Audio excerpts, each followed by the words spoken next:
Tony Britt Spotter Charts serves sports media exclusively with customized cheat sheets for both prep and game time. Serving over 350 clients at all major networks, 23 NFL teams, and 68 college football programs, including Division II, Division III, and NAIA schools. Variable pricing ensures that small schools receive the same VIP service as ABC, CBS, ESPN, Fox, NBC, and the NFL Network. What's going on, Chuckleheads? I am Carlo Guadagnino. This is Voices. It's a very important episode. It's Selection Sunday or Game Day Sunday, I guess, because we already kind of knew last night going in. A lot of things to talk about. First off, Franklin and Marshall. Wow, what a win to win the Centennial Conference, to get into the playoffs for the first time. If you didn't watch Merchant Marine and Coast Guard on ESPN Plus and the pregame coverage by D1 Rejects, man, did you miss out? 39-38 was the final. Merchant Marine wins that. We'll talk about what that implicates for them in a bowl game. Endicott was down 17-0. They came back. They ran the table 35 points. They end up winning the Conference of New England. David and my North Central faithful out there, I know I've been a strong supporter. I have a question. 24 points this week. Were there some injuries? What was going on? We'll get into that. Who missed out on the dance? That's the question I have for the panel to open everything up. And with that, Matthew, can we get the opening quadrant of this year's 2025 playoff bracket? Mikey, since you were late, we're going to wait on you to talk. So you're going to go last. There are rules. Josh, I don't see anybody in here that really falls into your category, so we'll hold off on your opinions. Let's talk about it. So Mount and Barry get the buys. They'll have to see each other if it all plays out the way that, the one and the two play each other. If they make it all the way to the Elite Eight, a hell of a contest. The games for the play-in, we could get LaGrange versus Barry or Framingham State versus Barry. And the interesting thing is, we were told Framingham State is traveling to LaGrange. Reverse that. LaGrange's facilities were deemed by the NCAA, I think is what I read, that they weren't up to standard for this game. So they will be traveling to Framingham State. And then the other side, Muhlenberg and Union. And wow, I know Tony has some things to say about that other league in New York, so I'll leave that one for him. But Muhlenberg, you have a similar loss like Johns Hopkins did this week in overtime to Franklin and Marshall. Franklin and Marshall goes for 2. The touchdown to tie the game or to be down by 1, and then the 2-point conversion. Both plays were wide open. I think Johns Hopkins is going to look at that tape for the rest of the season. That's going to be a callback. I can't imagine it wouldn't be. And Union doing what it needed to do. Gets past RPI. They have the Dutchman's shoes for the next year. What's the panel's thoughts on this area? John Carroll, interesting there. I have some things to think there, but let's go. Who wants to go first? Tony, you want to? I know Union's something you want to talk about. Anything you want to say? Yeah, I'm still not convinced on Union. I'm sorry to all those Union fans and some of their more famous fans that are out there and kind of still call them by their own name. They are the Union Garnet Chargers. For God's sakes, that's their official name. RPI broke my heart on this one. I really was kind of rooting for RPI. I thought RPI. I still kind of feel like RPI was the better team. Just didn't. But you got to tip your cap. Union did what they had to do. I was a little bit. I guess it just worked out on. I was a little bit surprised to see Muhlenberg get a home game here. But I guess if you kind of look at them in Union and kind of it had to be one or the other, I could understand it. But I was a little surprised to see Muhlenberg get that win. But whoever wins that is reminiscent of the Utica Pioneers back in 22 when we went and we upset Susquehanna, who hadn't lost a game, and our our big apple and our big prize for beating Susquehanna was a trip up to Alliance to get smacked around by Mount Union. So it's going to be a layup for Mount Union, regardless of who wins this game. I think Mount Union is going to trample them. That's kind of my initial.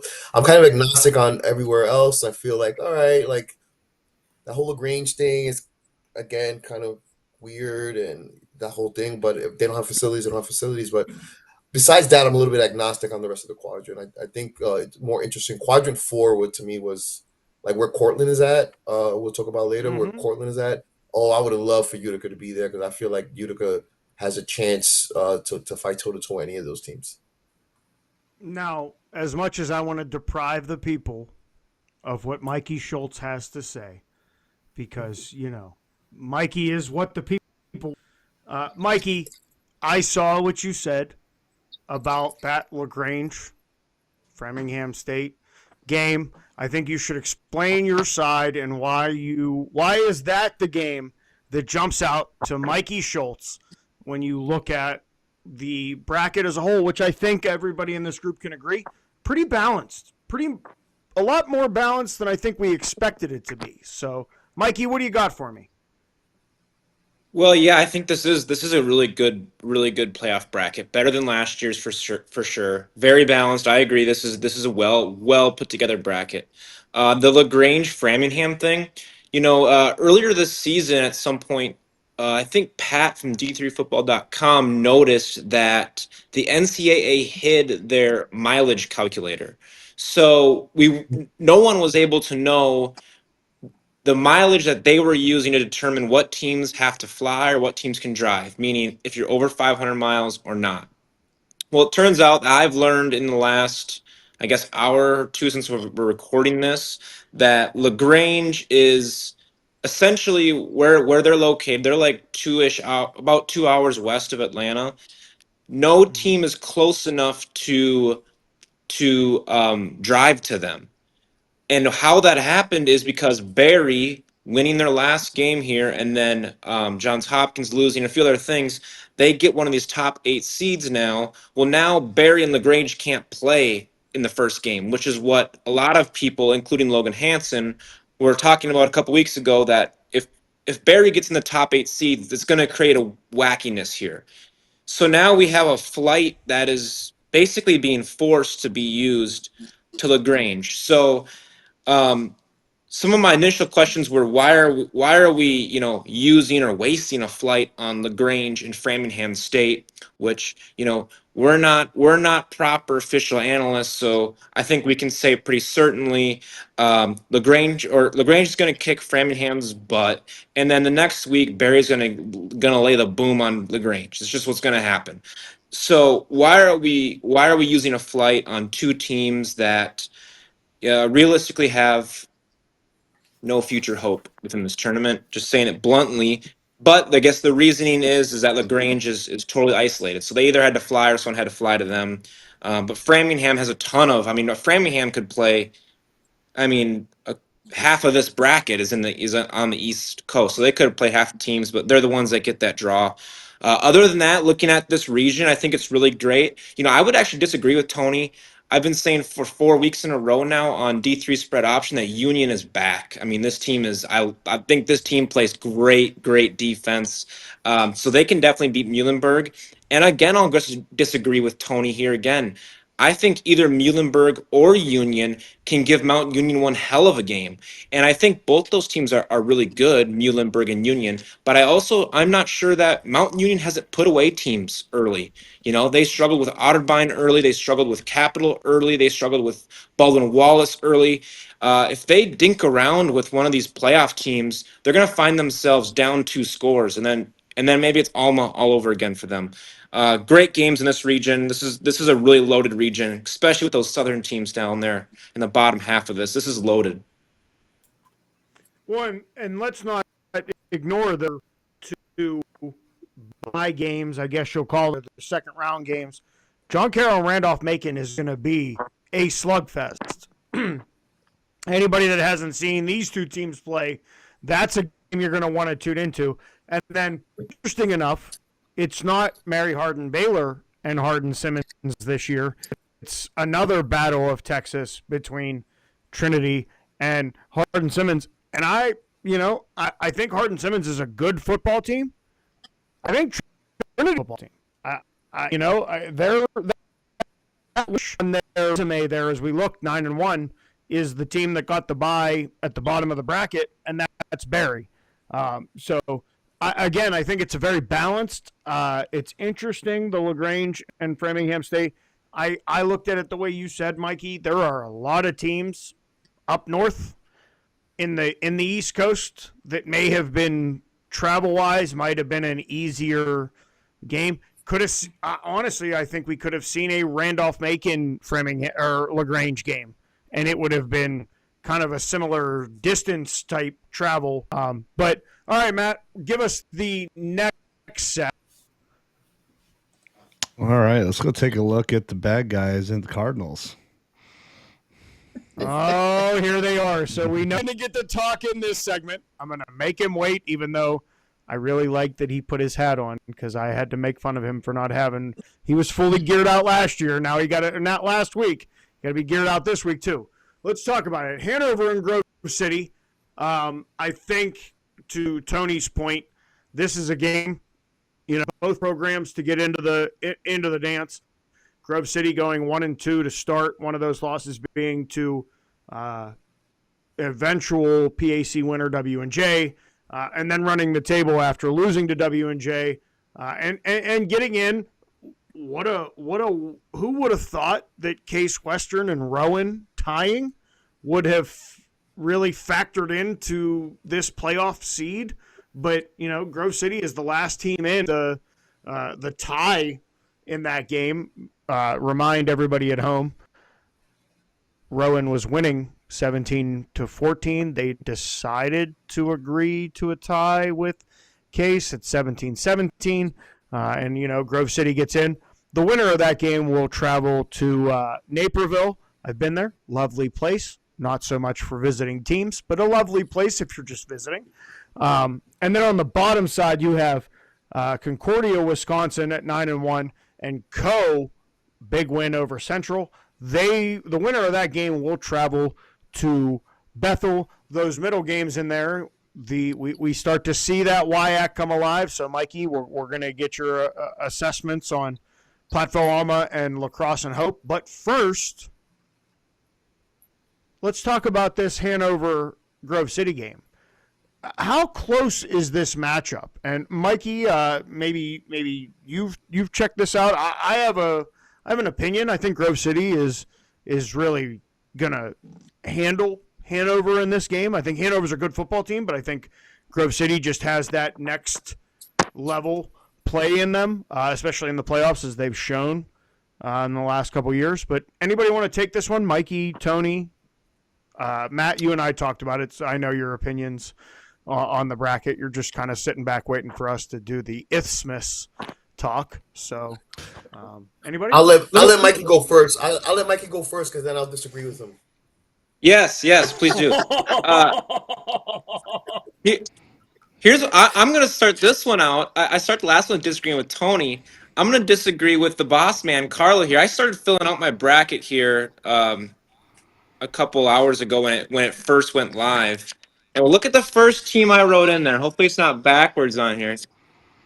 Hanover over Grove City. I'm not sure if that's going to be seen on there. But I'm on the Hanover train, so I don't think that's going to be a handle at all. And home team rolling with them. Hanover's a sleeper team in this bracket. They really are. Not sleeper enough to get past North Central in the next round, but sleeper enough to get past a Grove City team who I'm not sure that we've seen their offense excel against competition at the level of Hanover. Looking down this bracket, yeah, lacrosse. Obviously, I have huge question marks at quarterback. Who is playing for them? 2 weeks ago, it was the third string quarterback was the starter. Now they went back to QB number 2, who is now healthy, who wasn't healthy before. He played this last week. Kyle Haas is still hurt. It appeared to me that it was a throwing shoulder, a right shoulder injury. When he tried to play 2 plays against River Falls, and they had him roll out to his right and throw a pass, and the ball had no zip on it. It was just his arm was just dead, and you could tell he was just in a ton of pain, and he just wanted to see if he could go out there and give his team a chance, and he couldn't. So it seems like it's a pretty serious injury, and I'm gonna assume that there's no Kyle Haas until proven otherwise. But I mean, few teams needed a bye week more than lacrosse. This is going to be a big week for them to have off. It's going to be a tough place to play for them. And then Platteville Alma, QBs versus Cancer, Alma kilt style. We love the Alma Scots on this show, but that's a tough draw. I think if that game was at Alma, it's dang near a coin flip because Alma's really really good. But going to Platteville is a really hard place to play. And but that's going to be a great game. I think that's going to be a really close game. I think anyone that's penciling in Platteville should think about it a little harder because I think that Alma has a really good shot there. Coe's going to roll, and then Coe versus Bethel's a rematch from last year, and that's going to be a good game because I think Coe is a little better than they were last year. Their quarterback Brady Kelly is he's accurate, man. He can sling that thing. But looking at this as a whole, it sure seems like we're on a North Central versus Bethel track, and that's going to be just a fantastic Elite Eight matchup. So I'm hopeful that we get to see that because that's going to be just dynamite. Tony, before you step in, I'm gonna do something that I did 2 weeks ago. Obviously, again, Bethany did not do what I needed them to do this week, but I didn't need them to necessarily make Mikey look stupid this week. I am going to put $20 right now, money line, and I'll take Grove City in this week's D3 spread option. So you can let Crew know. I know he's got some family things. I think he's driving across the state of Texas or Louisiana. He's in one of those states. But, Tony, what do you think about this before we hear from David, and who inevitably is going to be watching the next 3 rounds of this? Well, I'm gonna have to disagree with Mikey here. I think that Grove City in the playoffs, I think they are going to step up, and I think they're going to turn it up. Obviously, their reward for doing so will be a trip up to Naperville, and then I think we're all crazy. We don't know what that will turn like, but I think Grove City is going to step up here. I actually like Alma as a sleeper in this bracket a little bit. I think Alma's gonna. I think to your point, if Alma could get past Plateau, I think they're gonna be a little bit of a problem for somebody. The whole Scots thing, the whole kilt, QBs for Cantor. I think if they pull this one off, I think they're my sleeper pick in this bracket. And I think everything else. I think this is beside that. I don't disagree as far as who it's gonna ultimately end up at with North Central and Bethel. But I have some disagreement there on kind of some of the other teams on top of that, and I think my opinion counts more than Mikey's because I was on time today when we all logged in. But that's just my opinion. I'll kick it back. I'll kick it back to the boss. And you know what, David? Just because I like to see what happens when you stew in your own thoughts. I think we're going to move to the next bracket, and we're going to wait till CCIW talk to have this conversation of how you feel. If that's okay with you, I know that your client down there in the bottom corner, it's a guilty by association thing. You guys are in negotiations right now. There was some lateness. There's rumors of M&Ms being required for him to show up now. So we need to talk off camera about your client down there. But Matt, let's move on to the next slide. We'll get David in there at some point. All right, let's take a look at the Wartburg bracket.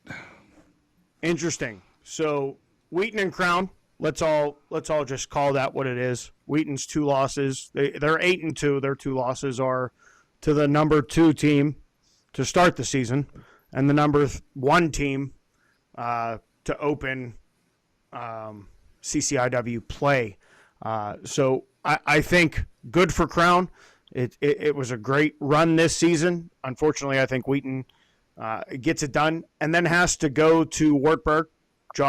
One of Josh's favorite places to cover a game from.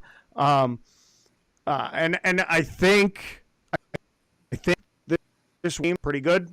I don't know that Wheaton is kind of out North End to run into one of the top 4 teams in the country.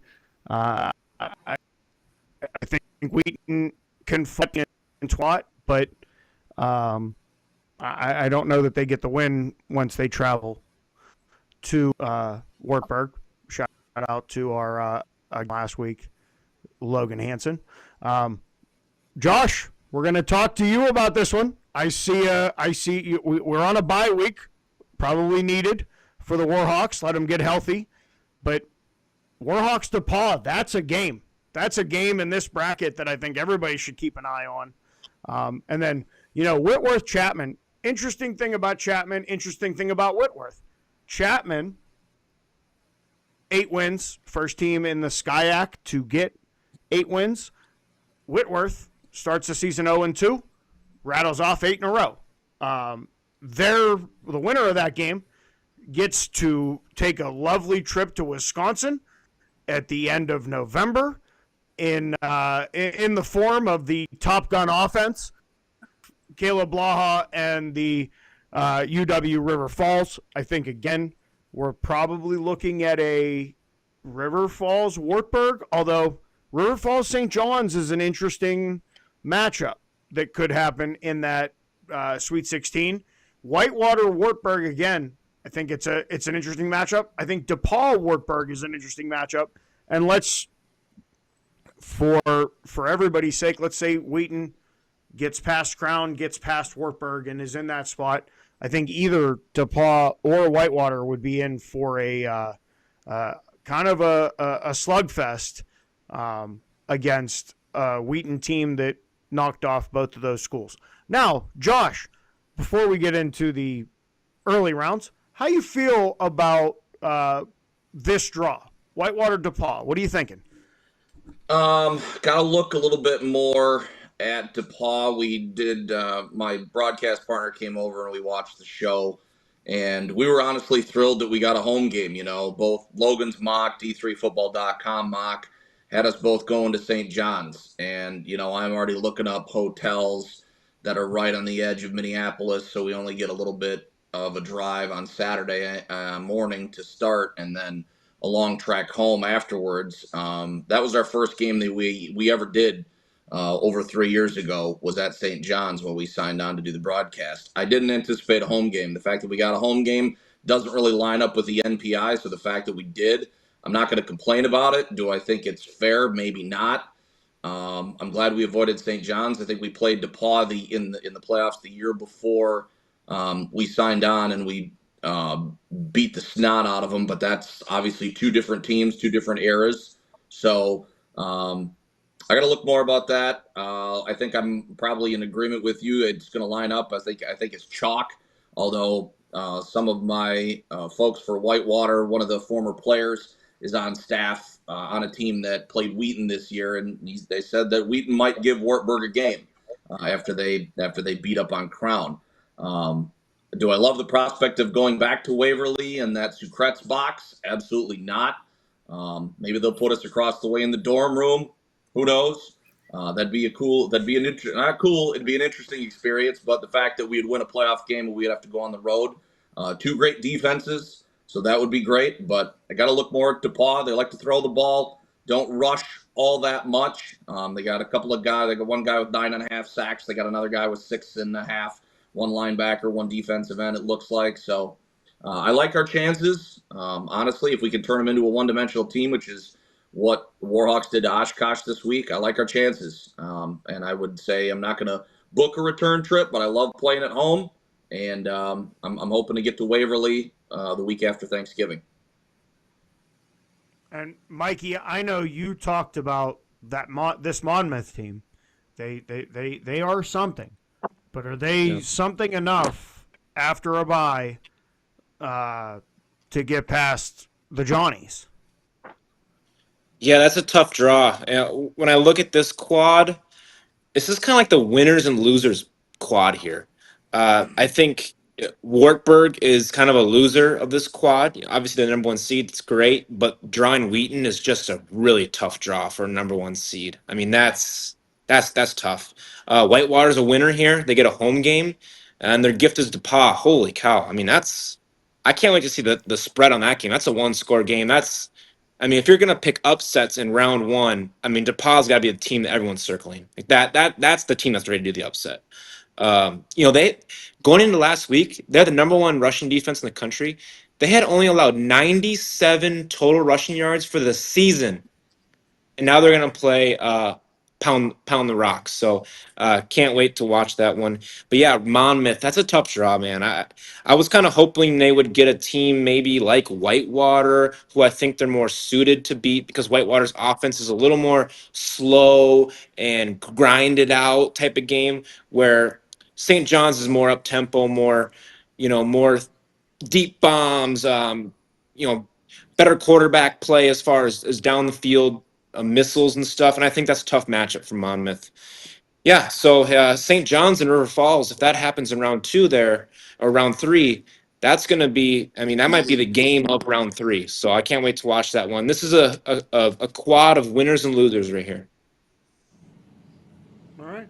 And then the last quadrant, Matthew? All right, let's go to Christopher Newport. And I know. There are a lot of people. I've seen it all over social media. Some people not really sure that Christopher Newport should have been in there. Let's just point out when they beat Susquehanna, I believe Susquehanna was number 4, maybe number 3 in the country. They also beat a team in Salisbury that came in undefeated, the reigning NJAC champions, and were ranked somewhere 7, 8, 9, somewhere in that region. Susquehanna W&J, what a battle for Pennsylvania. I mean, Mike Sirianni said it at the beginning of the season. Put some respect on W&J's name. They win the outright PAC title. They start the season 0-2. They then proceed to win 8 straight PAC games. They beat Grove City. They beat Westminster. They beat Case. They beat Geneva. This week, no different. They got it done against Teal. Their reward is to go across the state and play a Final Four team from last year in Susquehanna. A little bit of a different team. Seems to be kind of catching fire at the right time. The reward for that is to go to Christopher Newport, who has at home seemed a little unbeatable. They're unbeatable in general at 10-0, but they seem to have a little bit more edge at home. And then the other play-in, you want to call it that, the first round game, Springfield and Cortland again. And I'm sure Tony will have some opinions on this one, but man, what a draw for Cortland. Not an easy path that you're going to have to take if you want to kind of make a run here. You got to get past Springfield with their triple option. Then you got to go to Johns Hopkins. Probably not going to be very happy going into the playoffs with a week of film and hearing about Franklin and Marshall. The other 2 games, Franklin and Marshall and Eastern. I think that right now Franklin and Marshall has to be one of the most dangerous teams coming in that wasn't expected. And then Salisbury and Endicott. And what I saw in the second half of the Endicott game, man, they can change a game real quick. As Mikey pointed out in our group, Endicott's broadcast, phenomenal job year in and year out. It's one of the crisp. It's a very good broadcast from beginning to end. I it's a better draw for Endicott than they got last year. It's a great draw for Franklin and Marshall. What a battle in these pre games or these first round games. Tony, talk to me about Cortland and Springfield. Yeah, I mean, Portland is probably kicking themselves a little bit for losing to Ithaca because they will probably get the home game. I would imagine if they win that game, but not an easy draw to go to Springfield and deal with that triple option at Springfield, right? Tough call. And again, I've been saying it pretty much the whole season. Never taking it away from Portland. They are the five-time, reigning EA champs. But this Portland team, if you could get on them early and you could kind of put them out early, I think any team has a real shot here. And they start off slow and then they adjust and they kind of did the same thing with Ithaca, but Ithaca had a little bit of a different kind of feel for that. I think Ithaca was a little bit just matching their tempo, and then Ithaca came in the second half and kind of adjusted and did their thing. And I think Portland's going to have, when you go up against a triple option team, that's not an easy thing. It's not something you see all the time. So it'll be interesting to see how Portland adapts to that. And even if they kind of squeak that one out, yeah, then they got to go to Johns Hopkins, who's probably going to play angry, and rightfully so. So I actually like this bracket. I wish that if Utica did make it, I would wish they had played in this bracket because I feel like they can go to toe with a lot of these teams. It would have been interesting to see Utica make a run for it with any one of these teams. But this is probably my favorite bracket out of all. Mikey, I see you. I see you down there. You're chomping at the bit. I know it. Give me what He's you gonna got disagree. for the Susquehanna W&J game. I'm not even giving you the option. It was Tony. Tony was covering the New York team and the Mass team, and now you're going to cover the Pennsylvania schools because why not? Yeah, this is great matchups for round one matchups. This quad has the two best matchups. I mean, I think for this coming Saturday, all eyes are going to be down here on these two games. Tony's correct on everything he said here. If Utica had found a way to get in, they were just outside the cut line. If they had found a way to get in, they were in this quadrant. They can go toe to toe. And as you look at this bracket as a whole, I think the other three quadrants you could see one, two, maybe three teams winning that quadrant. But with this quad, I mean, I think you could see 6, 7 different teams. I mean, I can see anyone making it out of this bracket that's not named Eastern. I mean, it's wide open. This is gonna be a bloodbath down there. All right. Well, and that is just kind of our initial thoughts. Obviously, the bracket came out at 5 p.m. Eastern time for all of us. We're recording this at about 7 o'clock. That there will be a lot more things to talk about as the week plays on. D3 spread option, I'm sure we'll have a lot more come Wednesday. But I know I heard some things about these eyes and the way they looked, and there was this something going on with the eyes up there in Utica. So let's get into the normal version of Voices in the Stands. Congratulations to all 40 teams that are in the dance. Let's have a hell of a playoff tournament. And Tony, take it away. Thanks, boss. Yeah, so try to run quickly through this, but listen, really quick before I talk about the game, there's something going on with Moose Hogan. There's a sinister look in his eyes as this game progressed. I don't know what's going on with him. You guys will probably hear more, but I'm starting to get a little bit concerned for that guy. But so whenever Utica plays Brockport at Brockport late in the season, at least since I've been kicking around, uh, it's always like a bad weather, cold game. This was no different. It was a cold, rainy senior day up at Brockport. And some issues with the start time, bus breakdowns, real D3 stuff, right? Game was pretty balanced. It wasn't, kind of high powered, but it was, Utica 371 yards to Brockport's 330. And the difference between the defenses was one team was better against the pass and one team was better against the rush, right? Utica was able to snap off 318 yards through the air, but only 53 yards on the ground, which was a problem at times, I think. And on the opposite end, Brockport throws only 100 yards through the air, but snapped off 230 yards on the ground. They were really kind of running the ball and doing their thing. Tyler Zalkowski comes into this game. Before this game, I don't know what the current stats are. Before this game, D1 Rejects put a nice graphic of the top, I think it was 5 quarterbacks in the nation on passing yards. And, Tyler Zalkowski from Utica was the 5th, and I think he was only behind Blaha by like 10 yards. So really kind of goes to show the type of season that this kid Tyler had all year round, and you got to tip your cap to that as well. So, they started the game with a lot of hopes. They were hopeful to get in. It didn't quite work out that way for Utica, and it really kind of comes back down to two things. You got to beat Hobart, and or you definitely got to beat Cortland. You got to win your division if you really want. You need that automatic qualifier. That's how you get into the tournament. You can't leave it on to anything else. So that's that. Really quickly on Cortland and Ithaca. Again, MPI for Utica would probably preferred Cortland to win. I had picked Ithaca because I just felt Ithaca at home in this big rivalry game. I think I felt they had the edge. Again, kind of a balanced game. Cortland 349 to Ithaca's 347 total yards.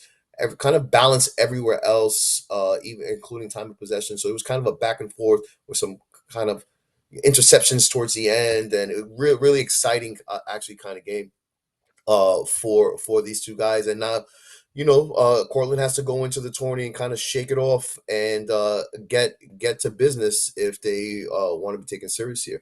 And kind of around the horn on the E8 after that, Hartwick takes care of Hilbert on their senior day.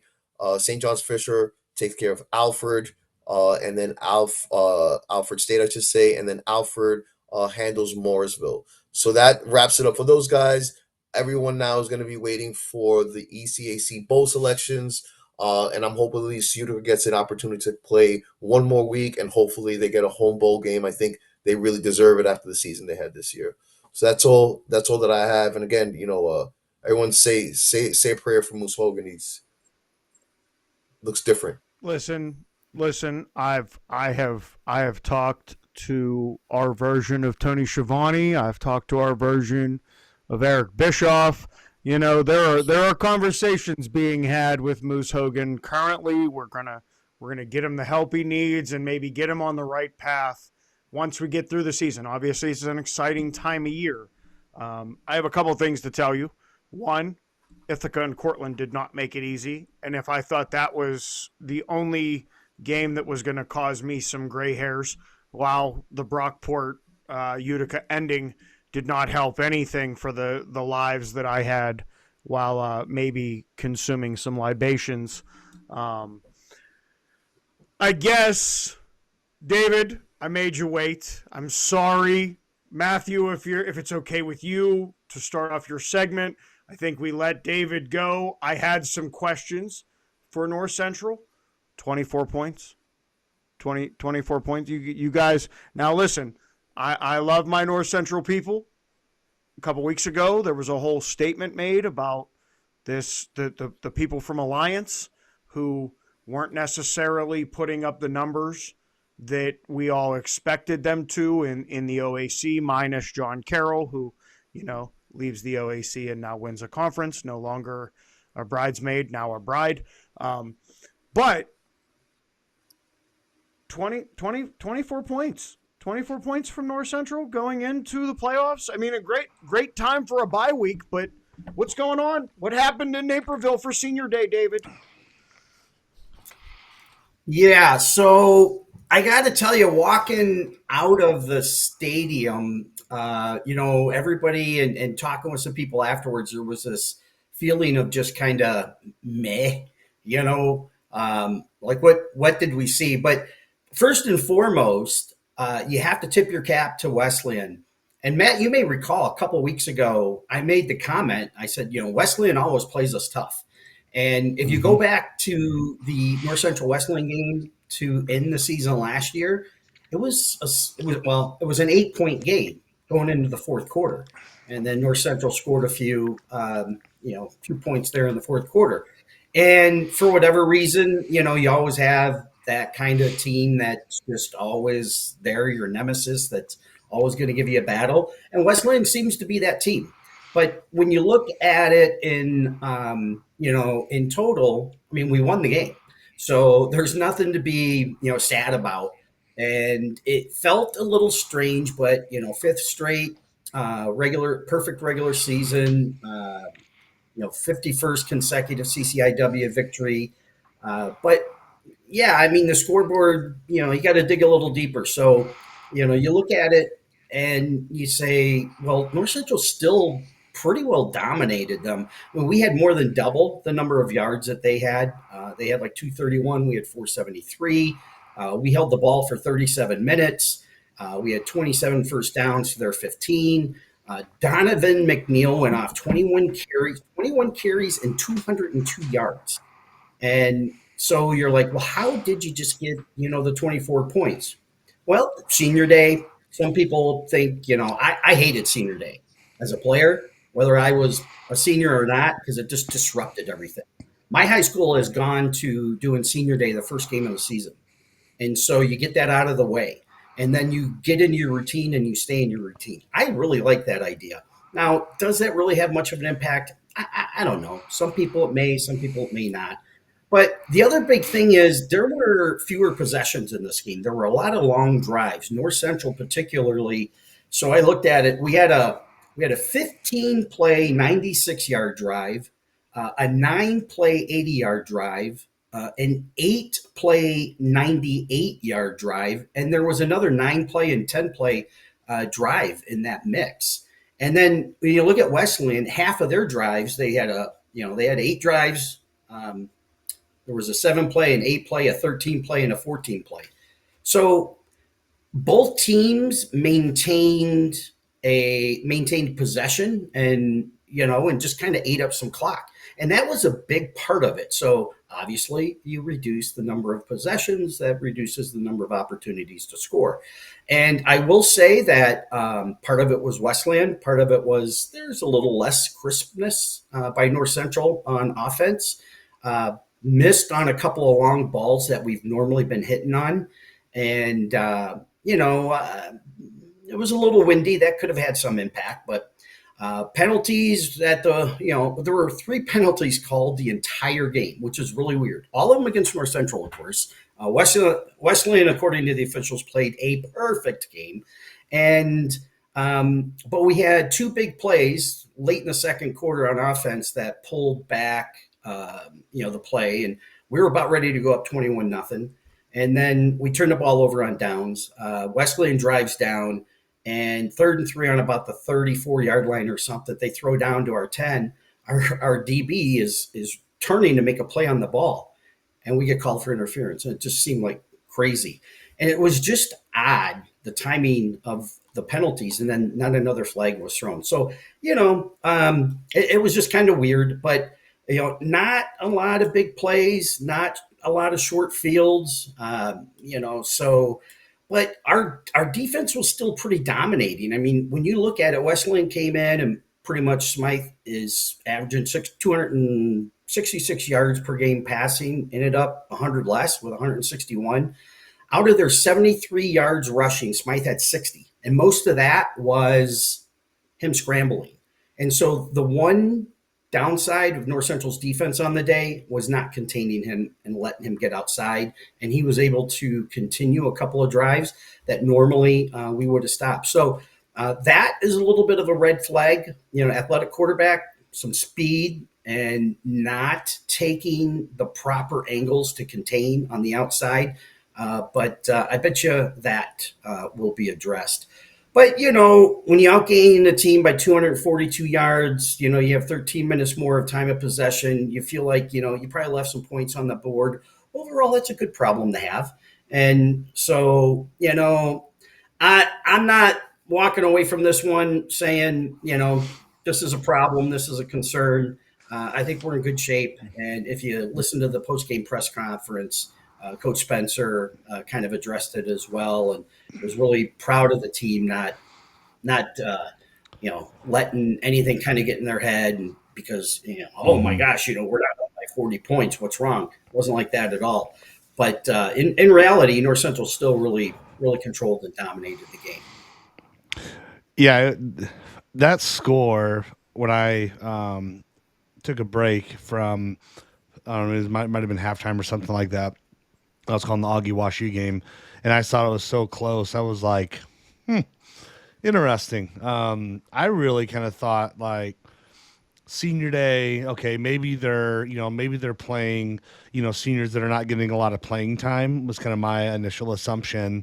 But yeah, no, when I think about the Titans, they always play Augie really, really tight. Vikings kind of walked away with, a pretty big win against them this year, but yeah, they're a chippy team. They're a tough team. They're coached well. Good program, and I mean you got to show up and play them because they can become a trap game pretty quickly if you start to overlook the Titans. So Agreed. well, hey, roll real quickly through the CCIW, and then I'll talk about the Vikings WashU game. But Milliken squeaks by over Elmhurst, 29-22. That was a lot tighter game than I would have really thought.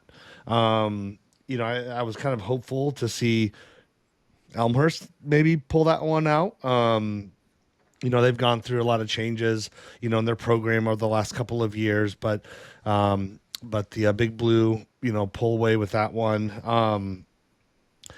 And as low scoring as Carroll and Carthage was, 7-3. That was it. I'm like, there was not a lot to watch. I looked at this box score. Neither team rushed for 100 yards. Carroll passed for 160. Excuse me. Carthage, yeah. Carroll passed for 160, and Carthage passed for 86. So, we're talking 200 yards and less of total offense. 11, 12 first downs. So, just not a lot at the end of the day. But Wheaton, good tune-up game against North Park, 52-6. 328 yards passing. You got buck 46 rushing across a couple different folks. But Mark Forcucci, 6 touchdowns. He tossed that day. And then Caleb Titherington having a really, really nice year. 6 receptions, 131 yards, and 3 touchdowns. So, again, that's kind of the score I expected. So I think Wheaton's kind of hitting on all cylinders as they, head into the playoffs here. It's interesting when I think about this WashU Augustana game. I mean, coming into the game, WashU led the series 5-1. Our one win came against them 2 years ago at home, which ultimately allowed the Vikings to go to the Isthmus Bowl. This was the play-in game. WashU won the toss, deferred to the second half. Vikings took the ball, and it was 4th and 1, and on the 34, 35 yard line, and they go for it. And loved the call. They were in formation I'd call hay, but Brett Holcomb, our tight end, was up, kind of like an up H back, and I'm like, oh, run counter. Instead, McCoo takes it, and they run a 3-man front, but they like to blitz and fill those gaps a lot. They're pretty aggressive with those linebackers. And I mean, Max Drahim, the nose tackle for him, he's ridiculous. I mean, he had like 27 tackles, 6 tackle for losses coming in. So he's a great athlete there on the nose guard. And I said all day the number one matchup to watch is going to be our center Jimmy Zitkus versus Max Drahim or Given Mendenhall. and who typically play the nose, and they stop us. Wash U goes down, right? So that they just stole a possession. I love the call. Don't like the play, but I love going after it. And then they get down there, and the number one thing I talked about with my keys of the game and with really Wash U, all things considered, make them pass. Levi Moore, the quarterback, is a run first, pass second mentality quarterback, and you can't get too deep in the backfield. You got to rush 3, maybe 4, if you have the 4-man front up front. The one thing I'm just disappointed in, and we do not do this well at Augustina, is anytime we go against a quarterback that runs, we do not have a spy, or at least I can't tell we ever have a spy. I would have said Shiloh Jones, our freshman linebacker, he's fast, he plays on edge, hell of an athlete. And I said, you're going to sit out there and all you're going to do is just spy Levi Moore. You're not going to drop in coverage. You're not going to do anything. You're just going to watch him and shadow him and go where he goes. If he goes and takes a shit and wipes his ass, I want you to know how many pieces of toilet paper he used. Like, that's exactly what I want him to do. That would have won the game, in my opinion, against Wash U. They were not a better team. Augie didn't play very well, I thought. But outside of that, I mean, Levi Moore, the final box score, 13 rushes, 140 yards, 4 touchdowns. And he almost tied his longest of the season, which is the first touchdown, a 34-yard run, and that kind of what opened up the game to take the lead. I mean, his longest was 35 of the year. But outside of that, he was 6 of 12 for 67 yards. Like, Wash U could not pass on Augie. Our secondary is way too good. But yeah, it's just what would happen. They would run deep routes, and then Levi Moore would look around and take off. That's what they're trying to do. So you got to have somebody spy him. And that's ultimately, in my opinion, one of the main reasons why the Vikings lost. Because still, we shot ourselves in the foot a few times. Obviously, that turnover on downs that hurt. Jimmy McCoo, 282 yards, and really, it felt like we got a few. We got a few first downs on defensive pass interference on long third downs. We got into a lot of long third downs. That was tough. But man, we were running, one of my other keys of the game is against that 3-4, run a lot of flood route type combos and just have someone just sit. And that's what Mikey Brosnan would do. Or they would find Sean Schlancer or Ethan Vrabach, basically kind of out in the flat as that like third option. And that worked. He just kept going to Sean Schlancer. I mean, he had 8 catches, and then it felt like we kind of went away from him. The one interception down there, Jimmy McCoo just underthrew it. He didn't really give the receiver much of a chance, but I think he had 30-mile-an-hour gusts of wind to his back. So I'm like, are you just trying to underthrow it a little bit? At the end, the fourth quarter, like everything that could go wrong just did. But I think at that point, the team was pretty much defeated, probably mentally. But yeah, I was really surprised. At the end of the day, Stout's going to win the Smiths Bowl, in my opinion. I don't think Wash U is going to win it by any stretch of the imagination. I think Stout's going to, in my opinion, probably beat up Wash U. I think, offensively, the Vikings had, a better offense, to go up against Stout. But, I mean, the Bears are literally one-dimensional. And if Levi Moore, he had a couple of nice, throws out to Mikhail Carter. But, again, he missed on those passes over 20 yards. I mean, he was a foot away from him. And, if he was a little bit more accurate, he probably would have hung another 100 yards of passing on him. But that's just not the quarterback Levi Moore is. He's a great athlete, but he's probably the best athlete at quarterback. But he's not a great passer, in my opinion. So, again, Vikings lost that more than Wash U won it. And I will say now, Stout probably wins by 2 touchdowns on Saturday.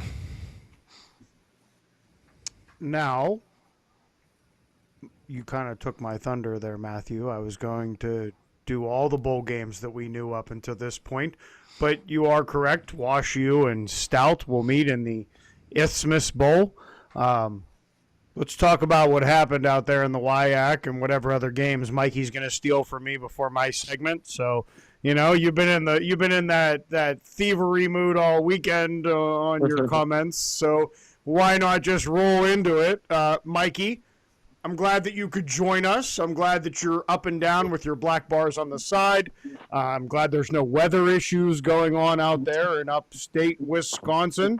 And I'm glad that David, your agent, has allowed you to join us. So you tell us what's going on in your neck of the woods. Yeah, I mean, the WIAC went pretty chalk this weekend. It wasn't like the best weekend of WIAC football, I didn't think. Whitewater took care of business. Josh can touch on that. That was a great win for them. I thought this Isthmus Bowl talk, we're big fans of the Isthmus Bowl here on Voices in the Stands. We had Mike Shaw on earlier in this year. Um, David and Matt have been covering the CCIW like a glove. I mean, no one knows that league better than Matt. And so just hearing what he says about Wash U, a team that he's talked about all year long, I originally kind of thought Wash U could beat Stout, but hearing what he's saying, it does sound like there's probably going to be a bit of a matchup problem. Stout is just they're a weird team, man. They turn the ball over and they're so careless with the football. It just makes you scratch your head. They haven't really figured it out all year how to take care of the football. Josh saw it when they played Whitewater. I think they had three or four turnovers. Um, this last weekend, watching them play River Falls, and three of their first four drives of the game end in turnover. It's turnover, turnover, punt, turnover, and now a whole quarter of football has gone by, and you've given the other team three possessions. And they've just done stuff like that all year. They've just been too careless with the football, and I'm not sure if that's gonna transition into a non-conference opponent like Wash U, or that's just something where these teams in the WIAC are so familiar with their scheme and whatnot. But it's definitely concerning. But that's going to be a great bowl game. Other than that, the WIAC was pretty chalk. I don't want to take too much of Carlo's thunder here. I know he's going to touch on a lot of these games that otherwise I would, but I will touch on the D3 spread option. So this past week, Crew and I wish he was here to talk on this because I really took it to him this week. I went 5-4. Crew went 3-6, and head to head we had a record 6 head to head games. I went 4-2 on those, so it was a really good week on my half of the side. But $60 will be going to QBs versus Cancer this week from the D3 spread option. Really great week of football that we had, and we had some really close results, like Merchant Marine, who was a 2.5 point favorite, and they ended up winning by 1. That one was right on. That was a head-to-head game where I picked Coast Guard, and I won that.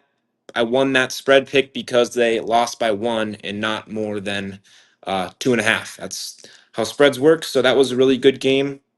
We had our first ever true pick'em where the data was at zero point 0, a true pick'em between Co and Central. I ended up going with Central. I thought, hey, it's a pick 'em. I'm going to roll with the home team here. Crew smartly chose Co, and Co went on the road and got that done in a classic ARC 13-7 matchup. Last year that matchup was 16-13 in double overtime. So you're watching ARC football when the score is like a race to 10. That's pretty common in Iowa, and that's why that league is so good. So many good defenses over there. Other than that, I don't want to take too much of Carlos' thunder here, so I want to toss it back over to him so he can talk about the Monon Bell, Fenway Park. He can talk about F&M, which Crew and I both nailed. That was one of the ones we both got. He's probably gonna talk about Alma and Adrian. Oh, he's probably gonna talk about Curry, which I said Curry's gonna kick Correct. I said Endicott's going to kick Curry's butt, and then they did. That was kind of fun right there. Carla, you might remember that message. Can we all just notice the sass? The sass coming from this guy down here. When we started this whole thing up here in the nosebleeds, we started this. This was a quiet kid. Now all of a sudden, he's got sass for everybody. He's got sass for Matt. He's got sass for I can't Tony. talk about nothing. Now he's coming after me. I know. Hey, listen, you could cover the games that are on your side of the Mississippi. It's my side of the Mississippi that you got to leave. We're doing this whole thing down. Now, before I get see, Mikey, you're getting me wound up. Yeah. Matt, double back for your Jimmy McCoo. I know we got a McCoo statement. wasn't that the argument last week? McCoo versus McCoo. Oh man. Yeah, even our announcer keeps saying Maku. I'm like, no, it's McCoo. No, I failed to say this in my rant and disdain for the fact that the Vikings lost and WashU won. But I did want to just share something I thought was pretty cool. So Jimmy McCoo, who is a transfer in, ends the year with 2,525 passing yards, which is first all-time single season for Augustana, which I think is awesome. I mean, that goes above David Lee, Ken Anderson, Zach Fuller, Cole Bardois, names that, Sam Frasco, names that I've known really well, and ended with 23 touchdowns, which is also that beat Cole Bardois' 23 or 21 of 2 years ago. So I failed to say that, and I just want to call that out because I think, I was so hopeful for the type of offense that the Vikings had in the CCIW this year and how excited I was for them to go up against, Stout in the Isthmus Bowl. But obviously we're not going to be there, but appreciate circling back because I did want to share that because I think it's a stat that's kind of getting lost, and his mom didn't even know. I was texting his mom saying, this is what he's got to get to. He'll be the number one, single season passer, and he has some years of eligibility left. So we're trying to get him to come back. Wink, wink, wink, wink. There, wink. Josh, I want to welcome you back. We missed you last week. We had some MPI talk that did not happen. Well, it did happen, but you weren't a part of it. And I know you wanted to be, and that may be what comes up in your final thoughts. But before we get into you, because I know in and out, that's the way you operate. Let me do this for Seth and the guys at D1 Rejects. What a show. Seth, You know exactly what this is as a true Yinzer. I am drinking one for you today. What a show that the D1 Rejects had. Let's talk about it. The Fenway Park game. The Secretary's Cup, Coast Guard, and U.S. Merchant Marine Academy, and it didn't disappoint. Let's talk. I mean, the atmosphere. I talked to Kobe. I talked a little bit to Pat about what it was like. It's surreal. They really couldn't. Kobe specifically could not put it into words. Just the atmosphere that they were involved in. I saw the numbers were somewhere like 9,000, maybe roughly 9,000 people at Fenway Park. Sounded like there were 30,000 if you were watching the game live. And neither team disappointed. I mean, you get 39-38. Coast Guard really had the lead. There was some time management things by the Merchant Marines that gets them down the field with, I think there was like 36 seconds left. They go into score. Coast Guard has the opportunity. They get themselves close enough, but it just doesn't work out. And then you get kind of the little Army-Navy game, for those of you that aren't familiar. You get the singing of the alma maters from both schools, both academies. A lot of history that you found out. Merchant Marine are going to get on a boat and go travel the world for 6 months before they come back to school. It just, thank you to all of the men and women that are serving at all the service academies, specifically Coast Guard and Merchant Marine, just because that's who I'm talking about. As Mikey pointed out, the Centennial couldn't have asked for a better conference championship. Franklin and Marshall, wow.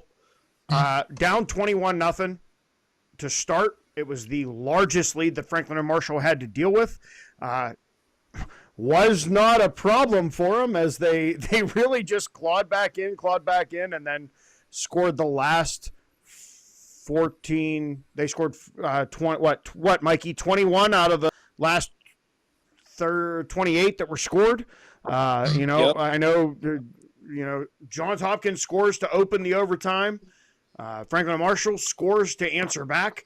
As I said in my opening, that's a tape that Johns Hopkins is going to look at for a while. The pass for the bring you within one touchdown in overtime from Franklin Marshall, guys wide open, and that kid on the 2-point conversion, I think it was the fullback out of the backfield. He may still be running into the tunnel because there wasn't a Blue Jay within 6 yards, 7 yards. I mean, he could have waved to mom and dad. He could have posed for a picture. I mean, it was what a way to win the Centennial Conference, get the automatic qualifier. Interesting enough, you get 3 teams out of the Centennial Conference, none of which being named Carnegie Mellon, who was one of 3 teams last year to make it out of the PAC. 2 of those teams are returning from the PAC, W&J and Grove City. The question that I have for the panel, and I don't want you to answer it right now. Think about this. We'll mull it over. We'll take it up next week. But Carnegie Mellon, 5-5 in the Centennial. One of those losses coming to a WIAC school to open their season. But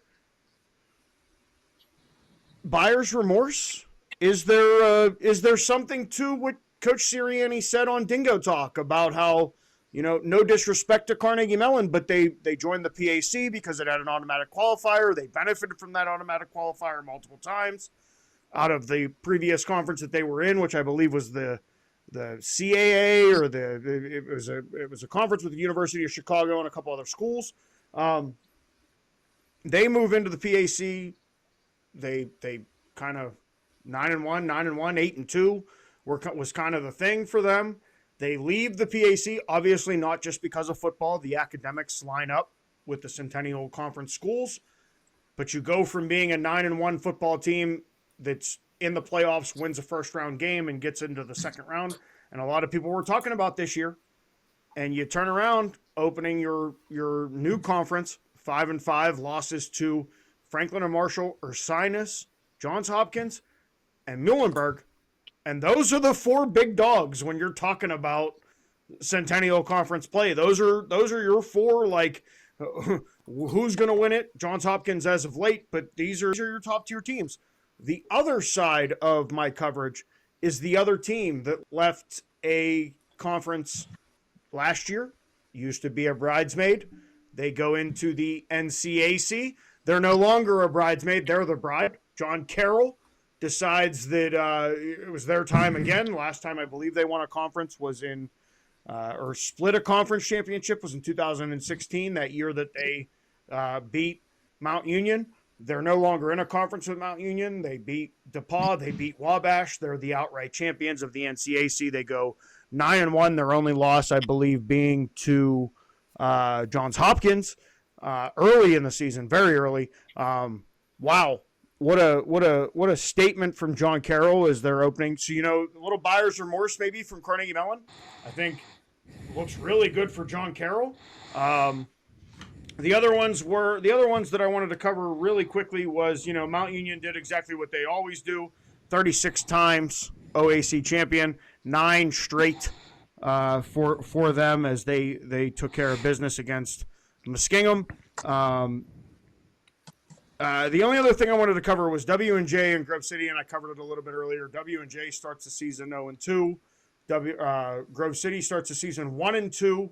The 1 win being against Cortland, the 2 losses being Mount Union and then W&J. Both of these teams are in the PAC. I was on this show way back when they lost to W&J and said that's it. The PAC gets 1 school win, and that's the end of it. The NCAA, the MPI, Logan Hansen, everybody else basically told me I was stupid. And they proved that this week with the way the rankings came out. Grove City, congratulations to you and Coach DiDonato. Other than that, let me send it to Josh, and then I'll cover the bowl games that we know of as of this moment. And if anybody else has any other ones, once I get that. But Josh, go ahead. In and out. Yeah, Warhawks go to Oshkosh. It was kind of a do or die thing. You know, my broadcast partner and his brother of the old school 70s players, they are not up on the analytics and the NPI. They still are, they still think it's committee. And at the end of the day, a lot of these WIAC schools are going to get screwed, and there's no way that they're going to get 4 of them. So those were major talking points during our broadcast. Oshkosh has problems. They have a lot of injuries. London Little, their wideout, got injured earlier in the season, and he's kind of trying to get healthy for track. So that's a big miss for them, right? They had 3 offensive linemen down. They were rotating one of their tackle spots. They had wideouts that are being played at, freshmen and sophomores, and even on special teams. And that's some of the stuff that's kind of going on with Eau Claire, right? So you can tell they're building. I think they really missed their quarterback, Cole Warren, who carved up some teams last year as a freshman. He got hurt during the North Central game, and Quentin Keene only came in very limitedly. They went with AJ Korth, who I'm sorry is just not a great passer. He did throw a touchdown pass, and he threw a big bomb down the sideline, which allotted for, I think, a third of their yards, which wound up to be a 51-yard pass play where they just got behind. I think it was the tight end on one of our linebackers who just couldn't keep up. The Whitewater offense, though, we get into this lull, right? Coach Rindle talked about it during our pregame interview. They haven't put a full 60 minutes together yet, and they didn't, because it was 17-0 at halftime. Same situation as lacrosse, and we came out, we kind of were sleepwalking. And then they get a touchdown, and it's like, all right, here we go. Is something terrible going to happen? Or are we going to get back on it? But the defense, forced the stuff. We picked off 2 passes. We recovered 2 fumbles. We now lead the conference in interceptions, I think, with 20 on the season. Only recovered 4 fumbles, which I thought was very interesting. But still, 24 takeaways is pretty good. 2 touchdowns, 2 targets for the tight end, Colin Fritz. You don't come to UW Whitewater to catch balls as a tight end. You come to block. So the fact that they hit him for 2 receptions for the first 2 touchdowns was big. That puts something else on film for the upcoming playoffs. DePaul is going to have to, respect that. But, we're a little beat up as well. Tyler Vasey, our big kind of do-it-everything guy, we put him in the backfield a little bit. He got a dinged-up hamstring against River Falls, didn't play against Eau Claire, came back, didn't play in the second half. Looked like he might have retweaked that. So that's something, maybe another couple of weeks, and he'll be good for the playoffs. We'll see. So do want to give a shout, and I doubt they're going to see this. Maybe word will get back to him. Want to give a shout to the student radio station at Oshkosh. Very professional looking tandem. They had a great sports information person that was running scores and drives and stuff like that, and was very good. The accommodations were good. He approached it very professionally. I talked with him for about 5 minutes before we signed on, and he had a lot of information. I kind of asked them about what their aspirations were, and one of them's graduating, one of them's only a sophomore, but I gave him a copy of our spotter charts, and he took it home. I don't know if it was a memento or he's going to look at, somebody in their department kind of signing on for their home games, because I'm not sure if they travel for Big non-conference games, but I believe they'll come to the Perk next year. So if I see him again, maybe Tony Britt will cut him a deal, because they're a student radio station. They probably don't have a lot of funds to subscribe. I know we're sponsored by Spotter Charts, so good job on Matt on getting that, and I love him. So maybe he'll be able to help out a student radio station at Oshkosh. But got to applaud them. That's where it starts, right? I'm a student broadcaster at heart. That's how I cut my teeth, and that's what I'm doing now. So good job by them. Great to get into the playoffs for Whitewater, and fun watching the selection show, and a big celebratory night before we left Oshkosh. I was going to say there were 1, 2, 7 libations consumed last night. I mean, I got a text from you that said, I got a sun drop beer. I found it. Oh, man. It's a sun drop. It's no, don't go down that road. I'm just letting the people into what the discussions were like last night. Yeah. Once some finals rolled in there. Yeah. No, I have I've reached out to several bar owners in the area and people that have influence over those decisions right here, and I'm saying, hey, this is an in-state brewed beer up, northwest of Green Bay. If you guys can get your hands on it, this might be a big seller because people drink a lot of Sundrop in Rock County, Wisconsin, where I'm based at right now. One, and I need to. I made a mistake. I didn't talk about what Endicott did. I did talk about it when we announced the playoff bracket. Didn't talk about it in my little segment there. Man, I know you didn't get a chance to check this game out. I would have loved to be a fly on the wall at halftime. They were down 17-10 to Curry. Everything going Curry's way to end the half. Coach McGonigal goes in. I don't know what he said. They came out. They handed the ball to their running back, and he proceeded to go 90 yards. He tight-roped. He high-stepped. He looked like a little prime time, looking like Dion out there. He got a little high step going.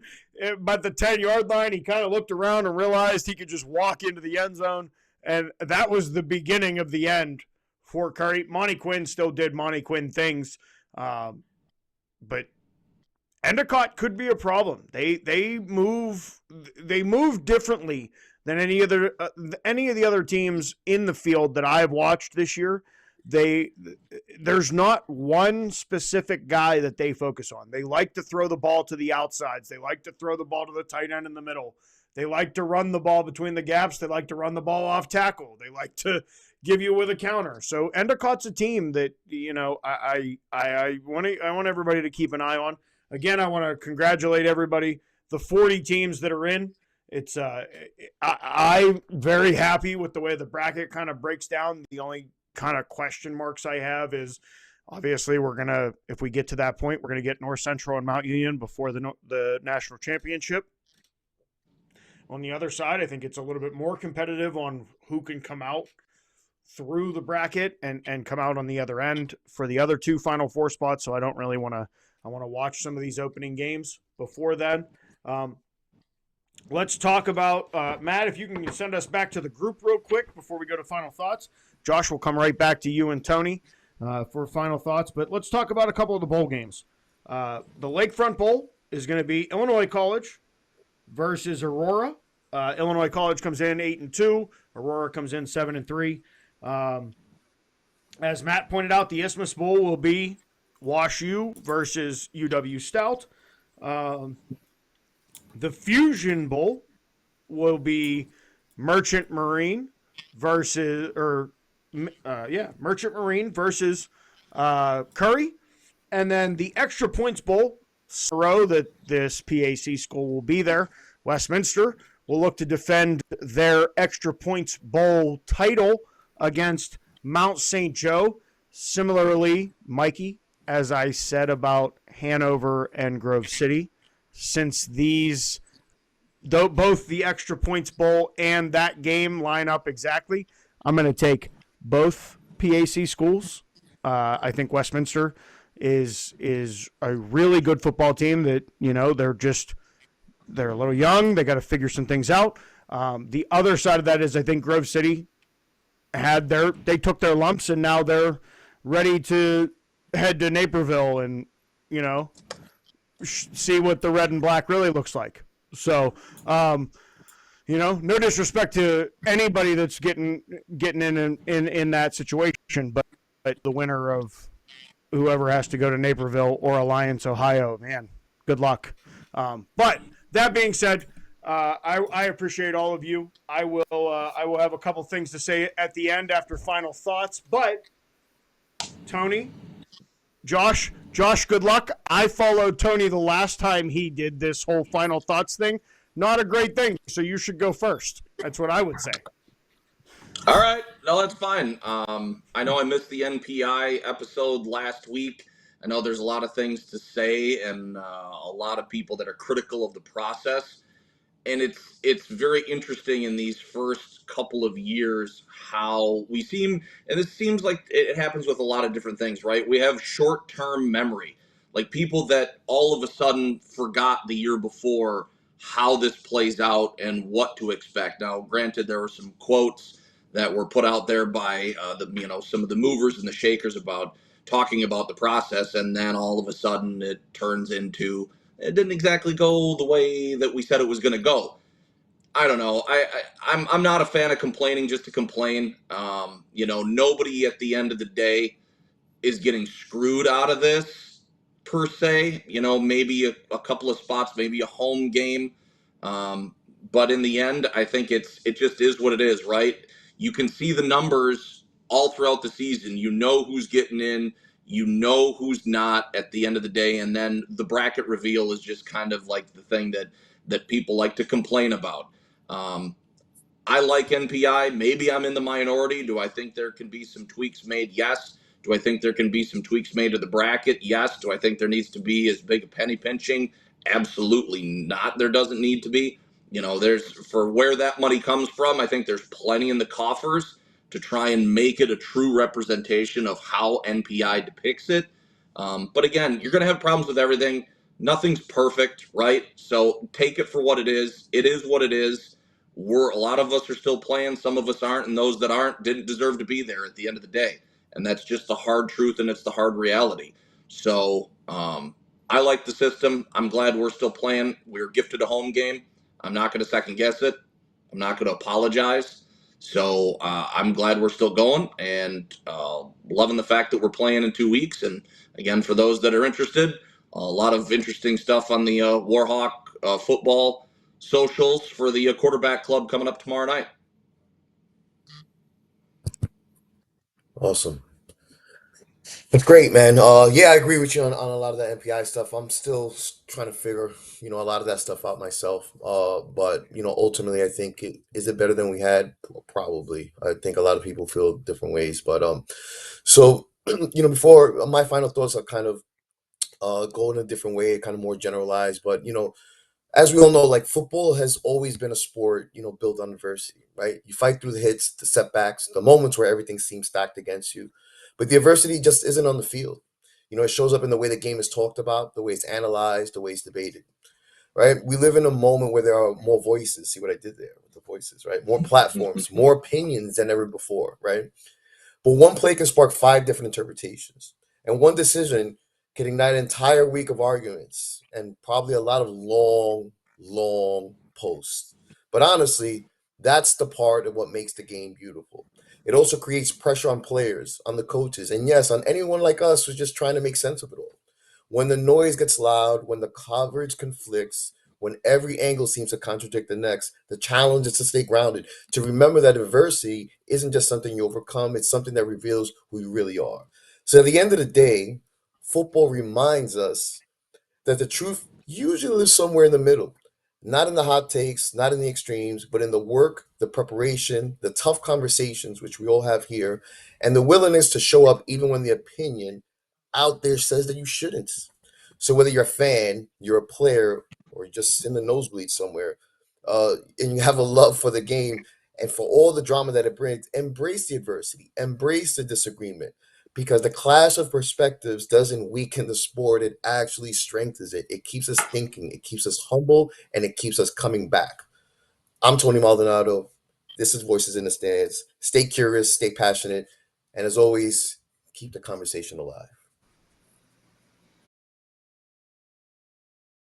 Josh, I tried to tell you. Josh, I tried to tell you this guy. I think we might as well just pencil him in. He opens, Yes. he ends it. Shit, like That was how do you compete?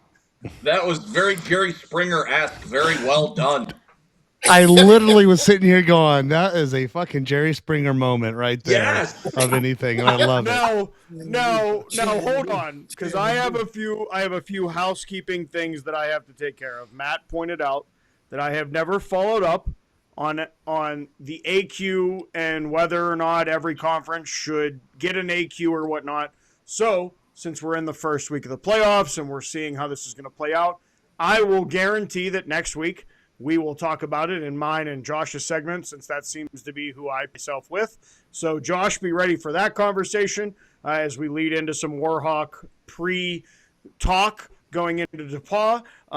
Again, I want to say, if you have not checked out D1 Rejects and what they did this past weekend or what they've done all season. You're really missing out. Make sure you get onto it. And then Matt, turn your hearing aid up a little bit. I'm gonna make sure I get this one right this time. It's only taken me 11 weeks, but make sure you check Matt out on Viking Press Pass Podcast. That is, well, I didn't have to say that last one. It made me sound a little bit like an asshole, but Viking Press Pass, that's what Matt does. All of the people and the student athletes from Augustana. Make sure, if you're not yet, follow Tony and David. Again, I've said it for the last couple weeks. You never have. I can't tell you how many times I've opened my Twitter. I think everybody else on this panel will agree. You never know what you're going to see from those two specifically. Also, Mikey Schultz and crew and D3 spread option. They are we're building up. We're 1 week away now from this live episode. First time that Voices is going to have some sort of live presence. And then obviously, as Josh pointed out, now this will be after the recording, so it's a shameful plug that nobody will be able to actually click into live at the time. But Mondays, Warhawk Quarterback Club, it's something. It for all the schools out there that have their own coaches production. Utica has one, Wisconsin Whitewater has one, Lyon has one that I have tuned into. It's great. It's great. So if you haven't tuned in yet, tune in. Mikey, Matt, Tony, myself, our teams are no longer in, so we have no dog in the fight. We just get to really watch some good football. Kiss my ass, David. You're the one that gets it this week. I like the guys from Wisconsin. They taught me a new phrase. It's called Wisconsin sober, and I think that's how we're gonna, as a member of the Midwest, because I am from Pittsburgh, and I was told that Pittsburgh is the Midwest. That's how we're gonna end it. We'll see you next week, Chuckleheads. Make sure you check hey, Midwest Alliance, baby. Midwest Alliance, baby. We'll see you next week, Chuckleheads.